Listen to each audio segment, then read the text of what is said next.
اہل کشمیر بھارتی قبضے کو مسترد کرتے ہیں اور صرف اپنا حق خودارادیت چاہتے ہیں۔ کشمیریوں کا حق خودارادیت عالمی سطح پر تسلیم شدہ حق ہے اور اقوام متحدہ کی قراردادیں بھی اس کی توثیق کرتی ہیں۔ کشمیری اپنے اس ناقابل تنسیق حق کے لیے گزشتہ 7 دہائیوں سے جدوجہد کر رہے ہیں، جبکہ یہ بھارت ہے جو مسلسل کشمیریوں کو ان کا حق خودارادیت دینے سے انکار کر رہا ہے، جو کہ اس کے جمہوری ہونے کے دعوے کے برعکس ہے۔ بھارت قانونی طور پر جموں و کشمیر کے لوگوں کے حق خودارادیت کو تسلیم کرنے کا پابند ہے۔ مودی حکومت نے کشمیری آزادی پسند رہنماؤں کو حق خودارادیت کے بنیادی موقف سے ہٹانے کے لیے ہی جیلوں میں بند کر رکھا ہے اور جعلی آپریشنز اور جھوٹے پروپیگنڈے کے ذریعے کشمیریوں کی جدوجہد آزادی کو دہشت گردی سے جوڑنے کی کوشش کر رہا ہے۔ کشمیری عوام بالخصوص نوجوان بھارتی تسلط سے آزادی کے لیے اپنی جانوں کے نذرانے پیش کر رہے ہیں۔ بھارت کی ہندو توا حکومت وحشیانہ فوجی طاقت کے ذریعے سے کشمیریوں کی حق پر مبنی جدوجہد آزادی کو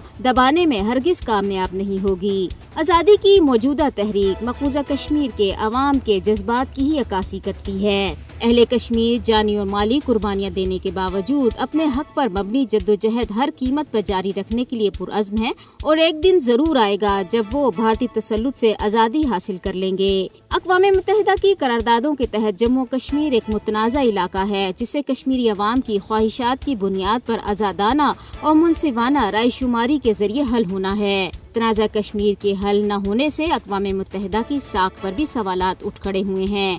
یہ عالمی ادارے کی ذمہ داری ہے کہ وہ کشمیر سے متعلق اپنی قراردادوں پر عمل درآمد کرائے۔